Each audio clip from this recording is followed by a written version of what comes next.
नमस्कार, आप देख रहे हैं इंडिया वॉइस और मैं हूं आपके साथ श्रुति अंगद। बुलेटिन की करते हैं शुरुआत। लखनऊ से बड़ी खबर सामने आ रही है। समाजवादी पार्टी कार्यालय में पर चल रही बैठक अब खत्म हो गई है। सपा राष्ट्रीय अध्यक्ष अखिलेश यादव हुए रवाना। समाजवादी पार्टी का राष्ट्रीय स्तर पर कर रही विस्तार।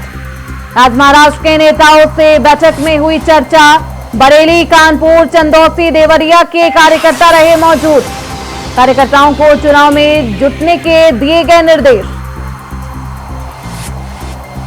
तो लोकसभा चुनाव में जिस तरीके से समाजवादी पार्टी ने एक बड़ी सफलता हासिल की थी, उसके बाद से ही समाजवादी पार्टी के हौसले बुलंद है और अब राष्ट्रीय पार्टी बनने को लेकर अब समाजवादी पार्टी विस्तार कर रही है। राष्ट्रीय स्तर पर यह विस्तार किया जा रहा है। आज महाराष्ट्र के नेताओं से बैठक भी हुई और इस बैठक में कई मुद्दों पर चर्चा की गई। बरेली, कानपुर, चंदौसी, देवरिया के कार्यकर्ता इस बैठक में मौजूद रहे। कार्यकर्ताओं को चुनाव में जुटने के निर्देश दिए गए।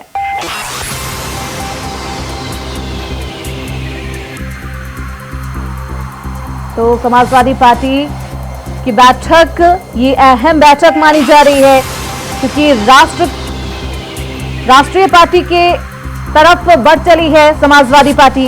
ऐसे में ये बेहद अहम बैठक समाजवादी पार्टी के कार्यालय में की गई। अखिलेश यादव अब रवाना हो गए हैं। कई मुद्दों पर इस बैठक में चर्चा भी की गई है। उपचुनाव भी होने हैं उत्तर प्रदेश में। ऐसे में लगातार समाजवादी पार्टी के मुखिया बेहद सक्रिय नजर आ रहे हैं। सपा कार्यालय पर यह बैठक हुई है। हालांकि अब यह बैठक खत्म हो गई है। आज महाराष्ट्र के नेताओं से इस बैठक में चर्चा भी की गई।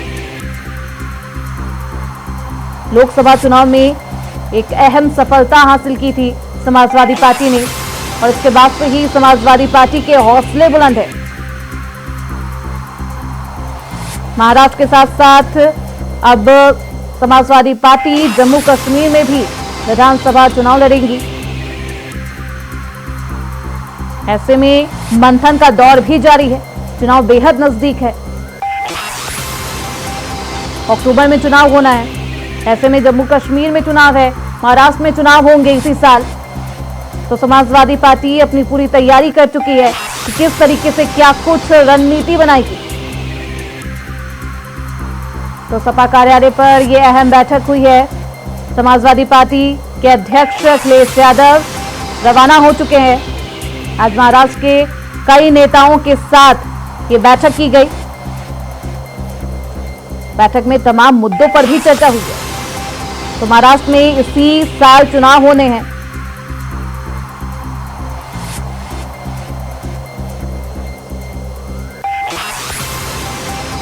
तो इस खबर पर ज्यादा जानकारी के साथ हमारे सहयोगी मोहम्मद आसिफ लखनऊ से हमारे साथ जुड़ रहे हैं। सीधे रुख करते हैं उनकी तरफ। आसिफ, लगातार समाजवादी पार्टी का हौसला भी बुलंद नजर आ रहा है। ऐसे में अब राष्ट्रीय पार्टी बनने की ओर अग्रसर करती हुई नजर आ रही है। आज बैठक हुई है, क्या कुछ बैठक में अहम रहा? देखिए, जिस तरह से समाजवादी पार्टी का लोकसभा चुनाव के बाद जोश पूरी तरह हाई है और जोश की वजह से ही सपा प्रमुख अखिलेश यादव जम्मू कश्मीर, हरियाणा और महाराष्ट्र में भी अपना परचम लहराना चाहते हैं और राष्ट्रीय पार्टी का दर्जा दिलाने के लिए सपा प्रमुख अखिलेश यादव अन्य राज्यों में भी चुनाव लड़ना चाहते हैं और मजबूती के साथ आज सपा प्रमुख अखिलेश यादव ने महाराष्ट्र के नेताओं और पदाधिकारियों की एक अहम बैठक बुलाई थी। जिसमें पीडीएफ फार्मूले पर चुनाव लड़ने और साथ ही साथ जो संभावित प्रत्याशी हैं उनको चुनावी टिप्स दिया सपा प्रमुख अखिलेश यादव ने। और साथ ही साथ सपा प्रमुख अखिलेश यादव ने महाराष्ट्र के नेताओं को यह भी कहा कि वह लोगों के जनहित के मुद्दे को लेकर बीजेपी सरकार की नीतियों का लगातार विरोध करे, क्योंकि 12 सीटों पर समाजवादी पार्टी महाराष्ट्र में चुनाव लड़ने का मन बना चुकी है। और इसके अलावा आज महाराष्ट्र के एनसीपी के कई नेताओं ने समाजवादी पार्टी का दामन भी थामा और समाजवादी पार्टी में आस्था जताई। साथ ही साथ सपा प्रमुख अखिलेश यादव ने बरेली, चंदौसी, और कानपुर के नेताओं के साथ भी बैठक किया।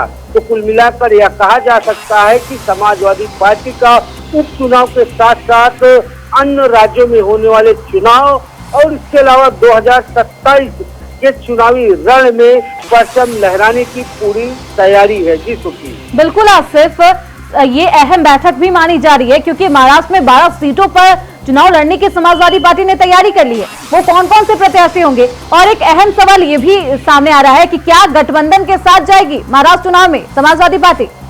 देखिए, अभी तक जो समाजवादी पार्टी का फलसफा है, समाजवादी पार्टी ने कांग्रेस के ऊपर प्रेशर की भी सियासत शुरू कर दी है, क्योंकि सूत्रों का यह दावा है कि 12 ऐसी मुस्लिम बाहुल सीटें हैं जहां पर समाजवादी पार्टी अपने प्रत्याशी उतारेगी। समाजवादी पार्टी उत्तर भारतीयों के दम पर भी चुनाव लड़ेगी। यहाँ पर सपा प्रमुख अखिलेश यादव ने प्रदेश अध्यक्ष अबू आजमी के साथ साथ नेता प्रतिपक्ष लाल बिहारी यादव को भी इसकी जिम्मेदारी सौंपी है। एक कमेटी गठित किया है जिसमें इंद्रजीत सरोज, तूफानी सरोज का भी नाम शामिल है। तो कहीं न कहीं समाजवादी पार्टी महाराष्ट्र में दलित, मुस्लिम और उत्तर भारतीयों के सहारे अपना परचम लहराएगी। लेकिन अगर बात करें 12 सीटों पर चुनाव लड़ने की, तो अभी तक कांग्रेस से कोई भी सहमति नहीं बनी है। फिलहाल माना यह जा रहा है कि कांग्रेस कहीं न कहीं महाराष्ट्र में 12 सीटों को देने के मूड में तब तैयार होगी जब यूपी के उपचुनाव में 60 और 40 का फार्मूला तय हो जाएगा। वहीं हरियाणा की बात करें तो हरियाणा में सपा प्रमुख अखिलेश यादव बैकफुट पर नजर आ रहे हैं। हरियाणा में वह अपने प्रत्याशी नहीं उतारेंगे क्योंकि कहीं न कहीं समाजवादी पार्टी का हरियाणा में कांग्रेस के नेताओं की तरफ से विरोध दर्ज कराया गया था और यह सारी बात प्रियंका गांधी के पास पहुंची थी और प्रियंका गांधी और अखिलेश यादव की मुलाकात हुई। मुलाकात के बाद यह तय हुआ कि महाराष्ट्र में कांग्रेस और सपा साथ साथ मिलकर चुनाव लड़ेगी। फिलहाल 12 सीटें ऐसी है, चाहे भिवंडी हो, चाहे साहूजी नगर हो या फिर कुछ और। बिल्कुल आसिफ, यानी कि 12 सीटों पर चुनाव लड़ने का मन बना चुकी है समाजवादी पार्टी। देखना बेहद अहम होगा कि क्या गठबंधन के आसार है, गठबंधन होता है कांग्रेस के साथ या फिर नहीं। बहुत शुक्रिया इन तमाम जानकारी के लिए आसिफ आपका। आप निगाह बनाए रखिए। तो अब क्या कुछ होता है, समाजवादी पार्टी क्या कुछ निर्णय लेती है, समाजवादी पार्टी का आलाकमान महाराष्ट्र चुनाव में क्या कुछ रणनीति के साथ उतरते हैं, देखना बेहद अहम होगा।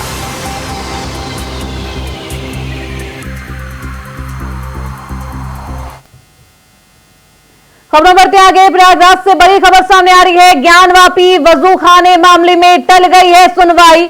वजू खाने के एएसआई को लेकर हाईकोर्ट में टली सुनवाई। कोर्ट के नहीं बैठने के कारण नहीं हुई सुनवाई। अगले हफ्ते होगी मामले की अगली सुनवाई। आज हिंदू पक्ष को दाखिल करना था जवाब। तो वजू खाने को लेकर आज सुनवाई होनी थी, हिंदू पक्ष को अपना जवाब दाखिल करना था, लेकिन आज सुनवाई टल गई है। तो प्रयागराज से इस वक्त की अहम जानकारी हम आपको दे रहे हैं, जहां ज्ञानवापी वजू खाने मामले में आज सुनवाई होनी थी जो कि टल गई है। हिंदू पक्ष को आज जवाब सौंपना था, जवाब देना था कोर्ट में। तो इस खबर पर ज्यादा जानकारी के साथ हमारे सहयोगी शोएब रिजवी जुड़ चुके हैं। सीधे रुख करते हैं उनकी तरफ। शोएब, आज अहम सुनवाई थी लेकिन वो सुनवाई टल गई है, क्या कुछ वजह बताई जा रही है? देखिए, आज इस कोर्ट में सुनवाई हुई थी। फिलहाल इस कोर्ट में आज सुनवाई नहीं हो सकी है। अगले हफ्ते उम्मीद की जा रही है कि इस मामले में सुनवाई होगी। दरअसल राखी सिंह की तरफ से याचिका दाखिल की गई है।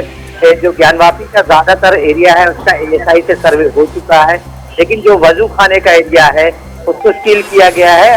अब राखी सिंह की तरफ से याचिका दाखिल की गई है कि वजू खाने का जो एरिया है उसका भी एएसआई से सर्वे कराया जाए।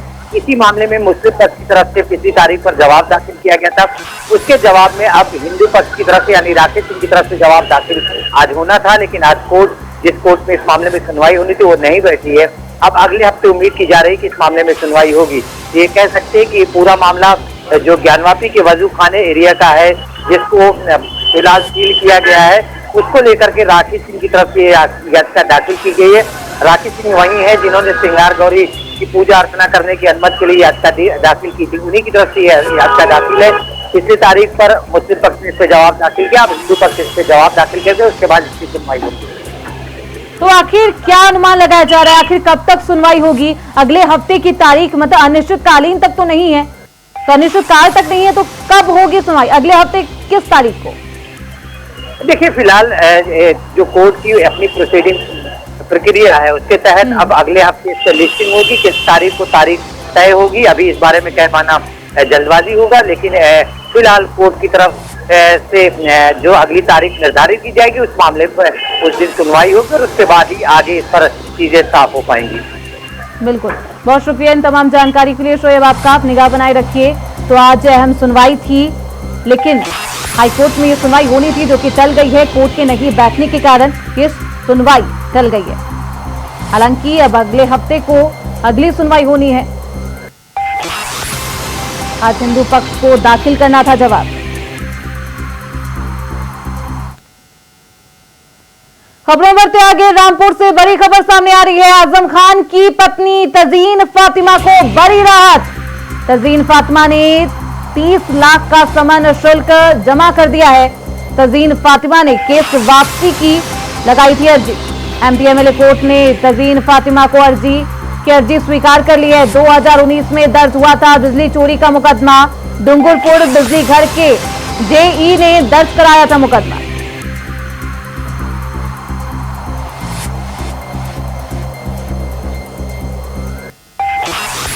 तो इस खबर पर ज्यादा जानकारी के साथ हमारे सहयोगी सुरेश कुमार हमारे साथ जुड़ चुके हैं। सीधे रुख करते हैं उनकी तरफ। सुरेश, आजम खान की पत्नी को एक बड़ी राहत मिल गई है। 2019 का ये मुकदमा, आज तजीन फातिमा को 30 लाख का समन शुल्क करने के बाद एक बड़ी राहत मिल गई है। हाँ बिल्कुल श्रुति, देखिए वर्ष 2019 में डूंगरपुर के जेई थे, उनके द्वारा ये मुकदमा जो था वो दर्ज कराया गया था। राहुल रंजन जो डूंगरपुर की बिजली घर है उसके जेई थे। उन्हें शिकायत मिली थी कि आजम खान का जो हमसफर रिजॉर्ट है, यानी कि जो रिजॉर्ट हमसफर आजम खान की पत्नी के और बेटे के नाम है, वहां पे बिजली चोरी पाई गई थी। जिसके बाद उन्होंने कोतवाली में 2019 में जो है मुकदमा आजम खान की पत्नी के खिलाफ दर्ज कराया था। जिसके बाद मामला रामपुर के एमपीएमएलए कोर्ट पहुंचा। एमपीएमएलए कोर्ट पहुंचने के बाद में आजम खान की पत्नी ने जो था 30 लाख रुपए का सम्मन जो राशि होती है उसको जमा करने के लिए कोर्ट में अर्जी लगाई थी, और आज उस अर्जी को रामपुर के एमपीएमएलए कोर्ट ने स्वीकार करते हुए इस मामले को जो है वो आजम खान के पक्ष में, जो यानी कि आजम खान की पत्नी है, उन्हें इस मामले में दोषी करार दिया है। बहरहाल आजम खान के लिए जो आज का दिन निकला था वो बहुत अहम दिन था। आजम खान की पत्नी को आज रामपुर के एमपीएमएलए कोर्ट के द्वारा राहत मिली है। 2019 का ये पूरा मामला था। आजम खान का हमसफर रिजॉर्ट है, उसमें बिजली चोरी पाई गई थी, जिसके बाद में ये मुकदमा जो जेई के खिलाफ जेई ने जो दर्ज कराया था राहुल रंजन ने, इस मामले में अब आजम खान की पत्नी को आज राहत मिली है।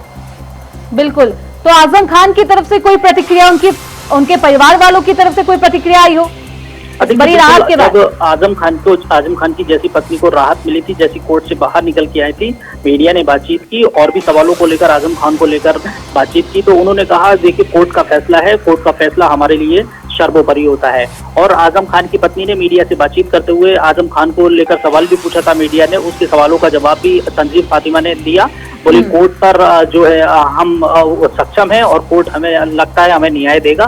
तो इस तरह से जो बातें थी आजम खान की पत्नी डॉक्टर तंजीम फातिमा के द्वारा कही गई थी, और उसके बाद आजम खान की पत्नी से पूछा गया कि आपको इस मामले में आज राहत मिली है तो क्या कहेंगी, उसमें भी उन्होंने कोर्ट का धन्यवाद व्यक्त किया है। बहुत शुक्रिया सुरेश, इन तमाम जानकारियों के लिए आप निगाह बनाए रखिए। तो एमपीएमएलए कोर्ट ने तजीन फातिमा की अर्जी स्वीकार कर ली है और एक बड़ी राहत तजीन फातिमा को मिलेगी। रुकेंगे छोटे से ब्रेक के लिए, फौरन लौटेंगे। ब्रेक के बाद एक बार फिर से आप सभी का स्वागत है। खबरें बढ़ते आगे, लखनऊ से बड़ी खबर सामने आ रही है। सीएम योगी ने IKEA स्टोर का वर्चुअल शिलान्यास किया है। कार्यक्रम में बोले सीएम योगी, यूपी ने विकास निवेश के नए युग में किया प्रवेश। अनलिमिटेड पोटेंशियल का प्रदेश है यूपी, संभावनाओं का लाभ अंतर्राष्ट्रीय समुदाय के हित में यूपी ने निवेशकों का विश्वास अर्जित किया है। देश की अभिनव योजना बन गई है ODOP। UP is of doing business में देश अग्रणी।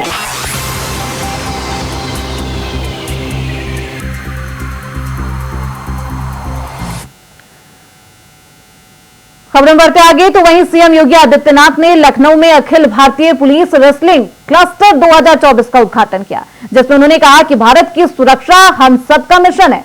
अब तक 500 से अधिक खिलाड़ियों को हम लोगों ने उत्तर प्रदेश पुलिस में सीधी भर्ती से जोड़ा है। सुनिए योगी आदित्यनाथ ने क्या कुछ कहा। आज जब खेल कूद के कार्यक्रम यहां पर प्रारंभ हो रहे हैं, स्वाभाविक रूप से रेसलिंग के क्षेत्र में अनेक देश भर से आए हुए आप सभी पुलिस जनों के द्वारा अपने अपने प्रदर्शन को यहां पे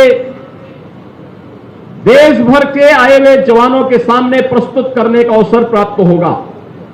मेरे लिए यह महत्वपूर्ण है कि पूरा देश आज यहां पर आकर के all India police wrestling cluster 2024 में प्रतिभाग करके उत्तर प्रदेश को इस आयोजन के साथ जुड़ने का एक अवसर प्रदान किया है।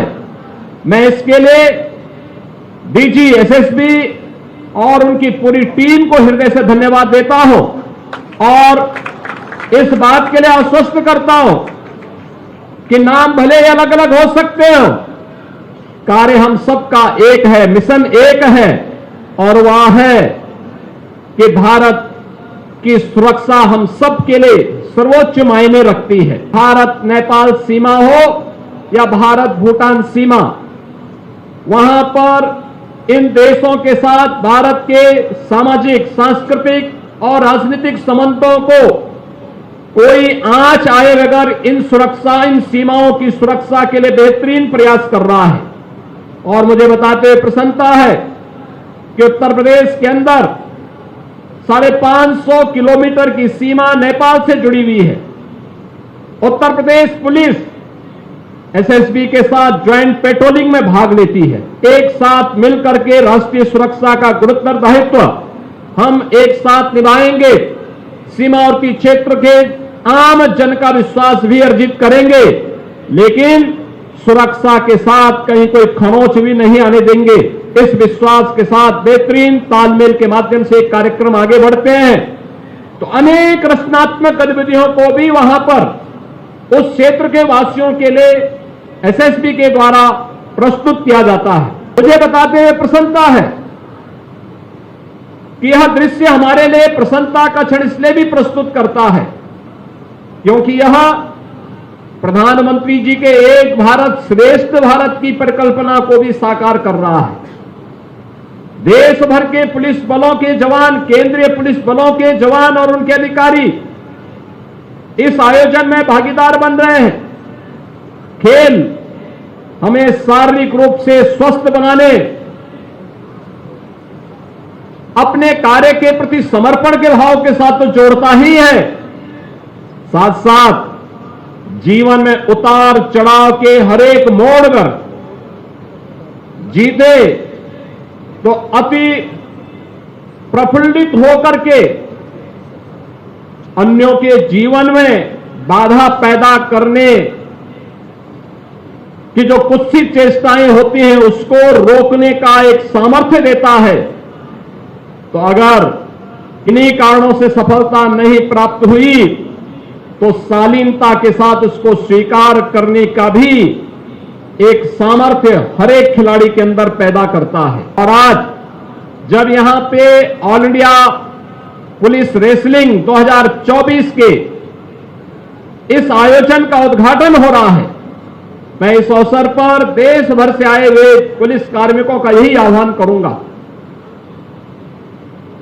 कि राष्ट्रीय सुरक्षा का मुद्दा हो या विभिन्न प्रदेशों में कानून व्यवस्था या सुरक्षा का बेहतरीन माहौल बनाने का पुलिस अपने इन गुरुतर दायित्वों का निर्वहन पूरी प्रतिबद्धता और ईमानदारी के साथ करने का प्रयास करती है। लेकिन इस सब के बावजूद अन्य ऐसी गतिविधियां जो समाज को जोड़ती हो, एक दूसरे के मन में विश्वास पैदा करती हो, उन आयोजनों के साथ जुड़ना उतना ही रचनात्मक है। और इसीलिए केवल पुलिसिंग ही नहीं, बल्कि हमें अन्य रचनात्मक कार्यक्रमों के साथ भी जुड़ना होगा। इस विश्वास के साथ ही उत्तर प्रदेश ने खेल और खेल कूद की गतिविधियों को आगे बढ़ाने के लिए आदरणीय प्रधानमंत्री जी के मार्गदर्शन में व्यापक कार्य योजना को आगे बढ़ाया। हम लोगों ने एक खेल नीति भी बनाई। ओलंपिक में, कॉमनवेल्थ में, एशियाड में, विश्व चैंपियनशिप में जो खिलाड़ी मेडल प्राप्त करते हैं उन खिलाड़ियों को सीधी भर्ती के माध्यम से उत्तर प्रदेश पुलिस बल का हिस्सा बनाने की कार्रवाई, और मुझे बताते हुए प्रसन्नता है कि ऐसे अब तक 500 से अधिक खिलाड़ियों को हम लोगों ने उत्तर प्रदेश पुलिस बल में भर्ती करने की कार्रवाई के साथ जोड़ा है, उन्हें सीधे भर्ती के साथ जोड़ा है। उनके बेहतरीन प्रदर्शन आज उत्तर प्रदेश पुलिस बल को एक नई गति देने में योगदान दे रहे हैं। वहीं लखनऊ से बड़ी खबर सामने आ रही है। कानपुर की घटना पर बीजेपी प्रवक्ता राकेश त्रिपाठी का बयान सामने आया है। रेल हादसों पर बीजेपी ने आतंकी साजिश की आशंका जताई है। प्रवक्ता राकेश त्रिपाठी बोले, हर पहलू का खुलासा जरूरी। कानपुर की घटना बेहद हैरान करने वाली। कुछ दिनों से रेल डिरेल करने के प्रयास हो रहे हैं। दरिंदों को जेल की सलाखों के पीछे पहुंचाना बेहद जरूरी है। तो प्रवक्ता राकेश त्रिपाठी बोले, हर पहलू का खुलासा बेहद जरूरी और जल्दी खुलासे किए जाएंगे। कुछ दिनों से रेल डिरेल करने के प्रयास किए जा रहे हैं।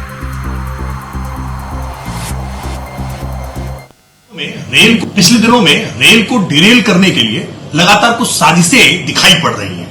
लगातार ट्रेन के पटरियों को लेकर के छेड़छाड़ हो रही है, और जिस तरह का मामला कानपुर में आया है वो बहुत हैरान और चिंता में डालने वाला है।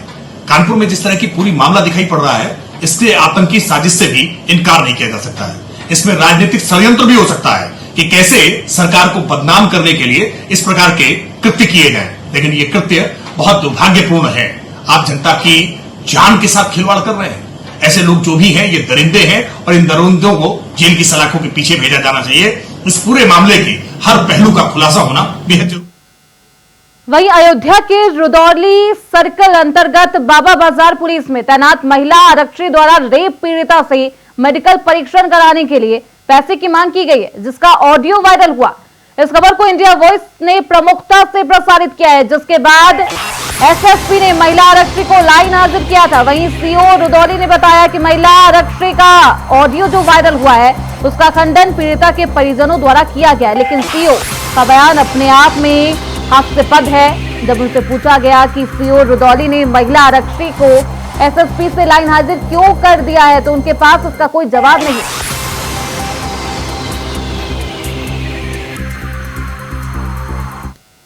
बाबा बाजार संदर्भ की एक महिला आरक्षी का वायरल ऑडियो संज्ञान में आया है, और इसके संबंध में जब पीड़िता एवं उनके परिजनों से वार्ता की गई तो उनके द्वारा आरोपों का खंडन किया गया है। उक्त प्रकरण में अभियुक्त की तत्काल गिरफ्तारी कर माननीय न्यायालय भेजा जा चुका है। अब तक की गई पुलिस की कार्रवाई से पीड़िता एवं परिजन पूर्ण रूप से संतुष्ट है। फिर भी विस्तृत जांच की जा रही है, और जांच को निष्पक्ष करने हेतु महिला आरक्षी को लाइन हाजिर कर दिया गया है। जांच के क्रम में जो भी तथ्य प्रकाश में आएंगे उसके अनुसार। इसी के साथ फिलहाल इस बुलेटिन में बस इतना ही। देखते रहिए इंडिया वॉइस।